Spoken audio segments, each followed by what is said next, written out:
Hi everybody, my name is Victoria. Welcome back to my channel.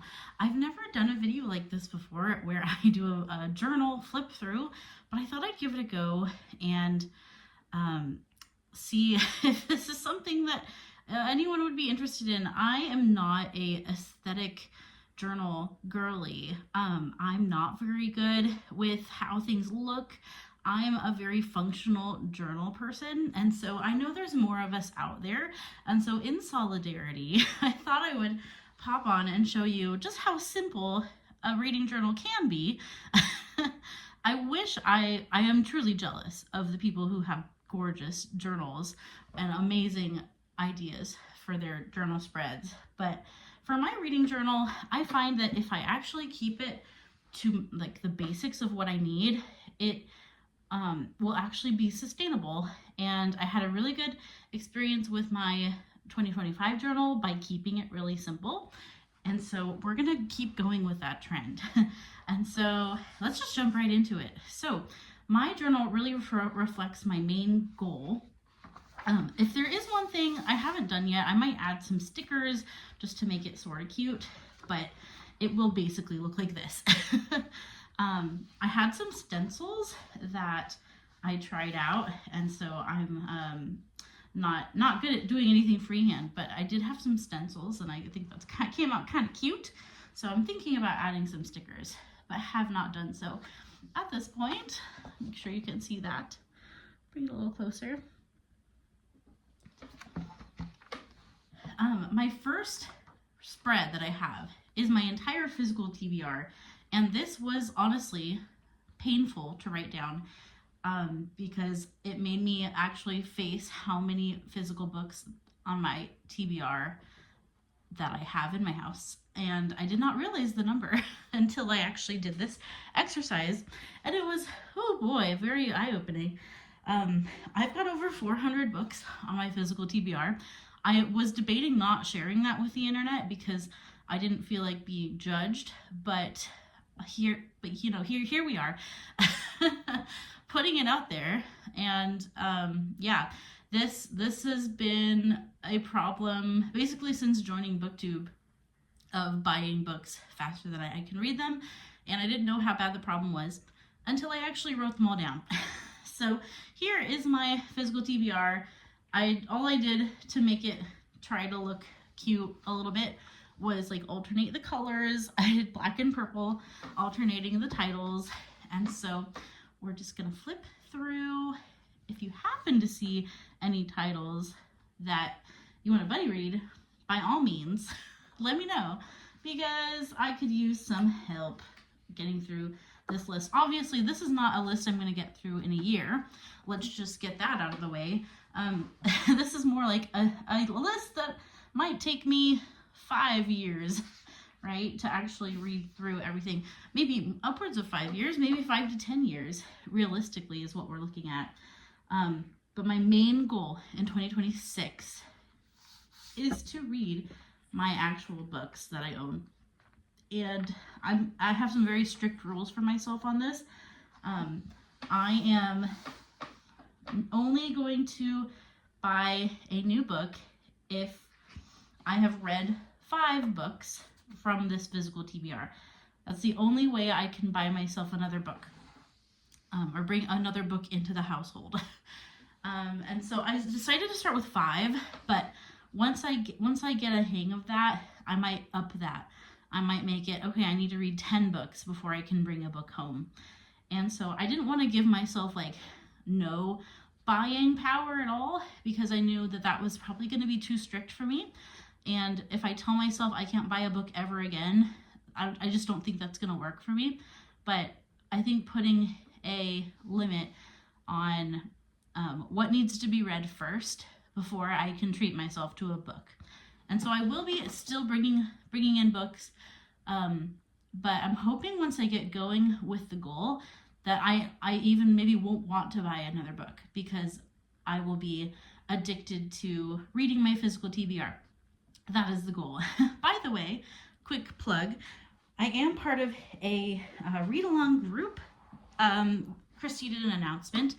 I'm not sure if there's any other video announcements, but I know Christy did one.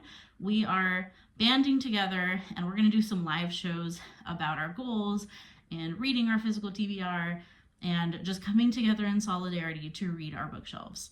So that is happening.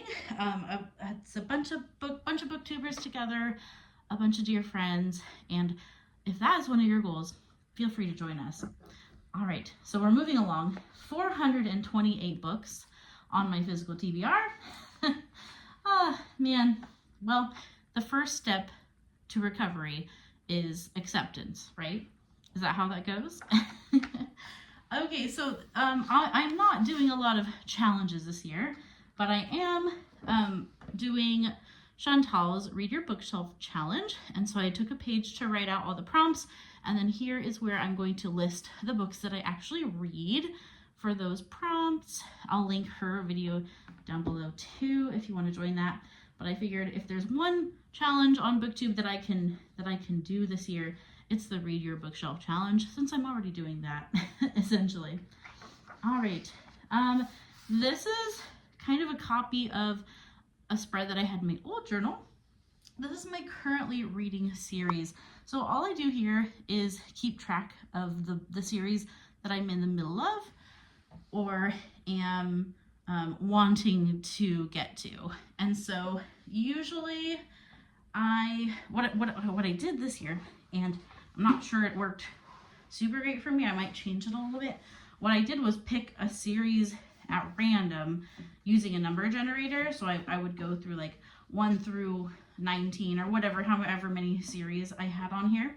And then whatever number that landed on, I would read a book from that series.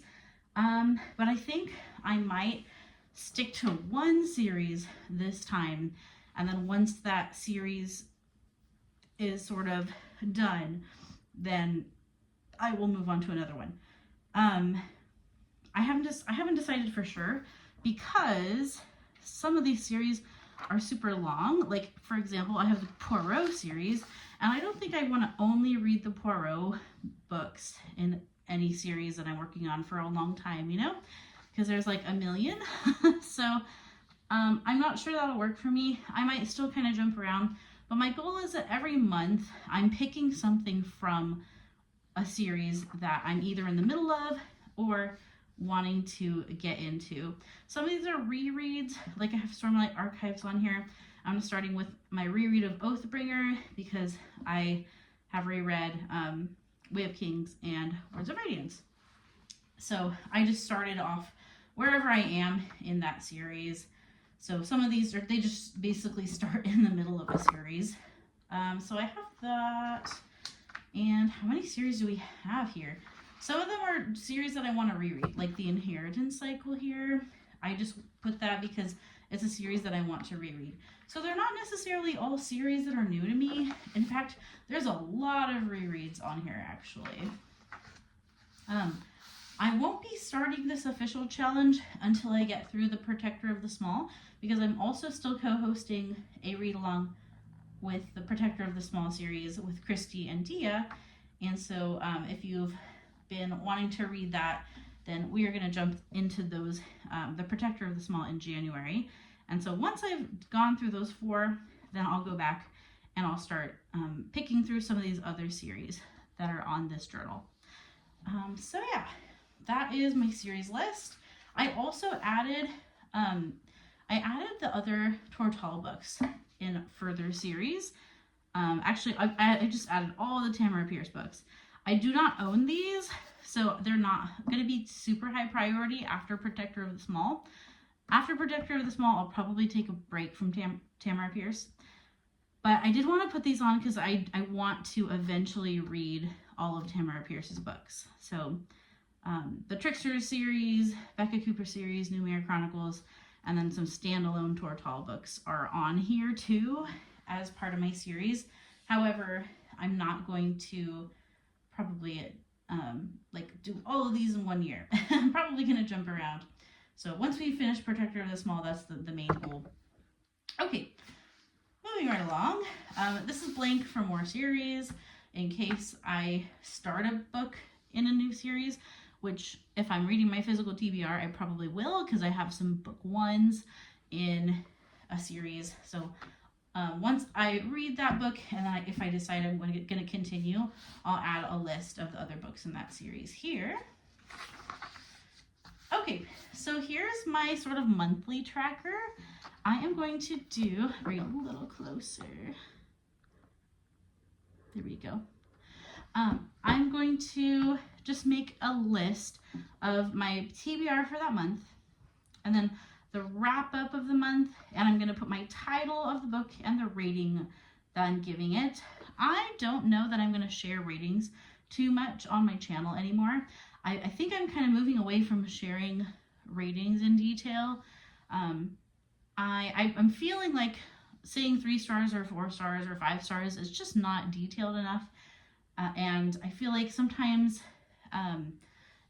the star rating can be misinterpreted. And so I'm thinking about just sharing my review and not actually telling you how many stars. But I do still want to keep it here for me. I just don't want to necessarily say, oh, this book is 3 stars and have people think a certain thing. They think maybe I didn't like it, but 3 stars is still something I usually like. So I'm thinking about doing away with sharing the star rating, but also something I'm mulling over. So that's all this is. Again, keeping it super simple, not adding any other stats or anything, just simple lists, TBR and wrap up. Just flip right through all the months, September, October, November, December, and that brings us to this section of the notebook. So this is book quotes and notes. So here is where I'm actually going to spend a lot more time being detailed.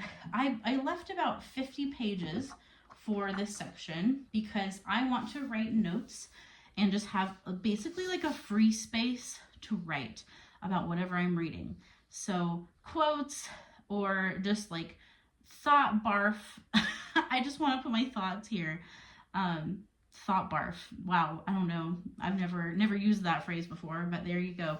So basically this is just my brain on the page while I'm reading.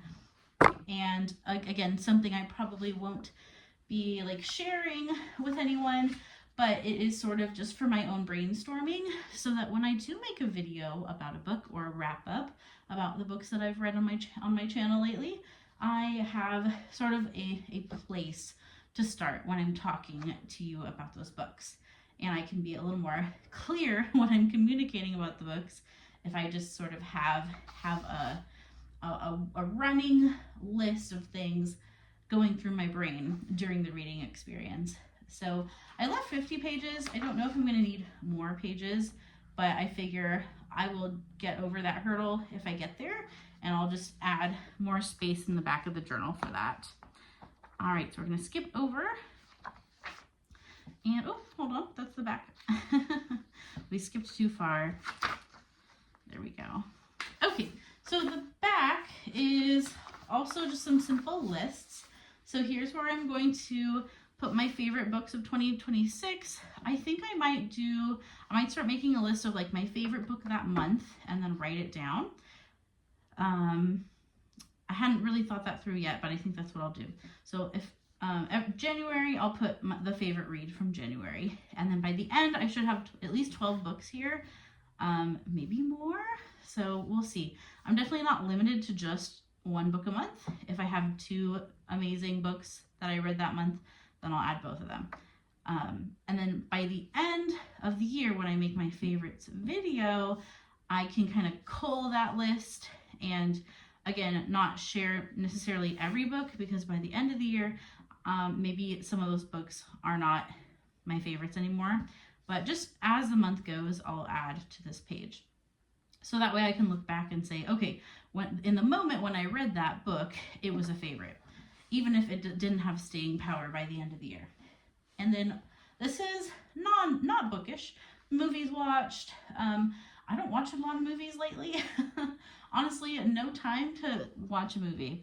And no energy at the end of the day by the time my little one goes down. And then I am having a baby again. I'm having a baby this year, so not sure if that means I'll watch more movies or less by having another baby. I'm thinking maybe still less. But I just left one page for this because I didn't think I would need a ton of space to keep track of movies that I've watched. But again, I'm totally fine with like adding another page later in the journal, even if they're not next to each other.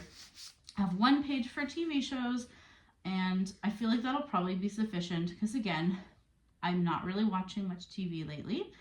And then I added video games because I am actually making a conscious effort to play video games, and I'm having a lot of fun doing it.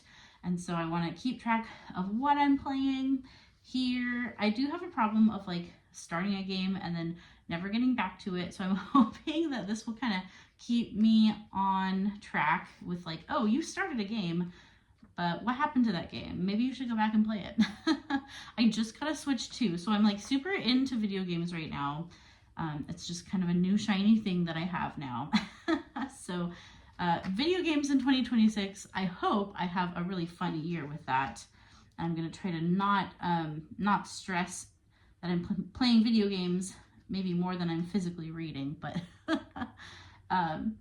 I still want to read a good amount in 2026. So we'll see how we balance all that. And then this is a page for favorite music. I probably will just leave the 2 pages because I have a feeling I'm going to need more space. That's why I put music at the end, so that I had a little more flexibility if I'm going to kind of spill over onto other pages. And that's all. That's my whole journal. I'm leaving a lot of blank space, again, for those things that maybe come up or that I want to use this for. I'm definitely not opposed to adding spreads as I go, as they become useful. One thing that I realized I have not added, I didn't put reading goals, even though I made a reading goals video on my channel, but I didn't actually put it in my journal. And I think for the most part, I think I'm okay with that because I really just have one reading goal, and that's to read my physical books. And that is most definitely reflected in my journal. And so I also wanted to share kind of how I'm going to pick those books. Since I have 428 books on my physical TBR, I've decided to just random number generate my choices every month. I've never been much of a mood reader. I can kind of be in the mood for anything, so I'm not too worried about like landing on a book and not feeling like it. So yeah, that has worked for me lately, is like to pick books randomly. I think because it takes out the exhaustion of having to make a choice. So every month I'm going to pick 5 books from my physical TBR. I'm going to use a random number generator, and that's what I'll put on my TBR for that month. Any books I don't finish will carry over to the following month, or books that I don't start. Because 5 is pretty optimistic for me. I haven't read 5 books in a month really since earlier in 2025. I think there were some, maybe like January, February, I might have read 5 books in a month. But I haven't really since then. I've been more like 3 or 4 books in a month. Really, 3 has been sort of my magic number. And then there were some months in 2025 where I read 0 books. So I'm still going to pick 5 just because I think it's a good number, with also my goal of like I have to read 5 books before I can buy another. So that's sort of also why I decided to put 5 books on every monthly TBR, so that I can keep track of like, okay, I read 5 books. I can buy a book if I want to, and I don't get like off with my counting on that. So yeah, that is my entire journal. Again, nothing fancy. If anything, I might add some cute stickers as I go. I do have some stickers that need to be used that are kind of bookish. So especially like early, like on this page or something, I might do some stickers, and maybe on the front, I'll do a sticker. But that is my journal, my reading journal for 2026. I would love to know, do you keep a reading journal? Are you super into the aesthetics of it? Are you a great artist? Do you make yours super pretty? Is that fun for you? And also, are you opposite like me, where you just need a functional journal with lists. That's all my journals are, is basically lists. And that's what worked for me in 2025. So that's how I'm going forward. I would love to know, what is your journaling style? Or you know what? Do you not even do a journal? Because that's fine too. Maybe keeping track on Goodreads or something like that is more your jam. I also do that too. I'm thinking about getting rid of Storygraph just because I still feel like I just have everything on Goodreads and I've just been using it so long. I still like Storygraph for some things. I do like the stats. The stats are what keep bringing me back to Storygraph, but I'm probably not going to get rid of Goodreads, but having both, I've kind of felt like is a lot to update both Goodreads and Storygraph. I don't know. That's a total other conversation for another video though. And thank you so much for watching my video today. I would love to chat with you in the comments about reading journals.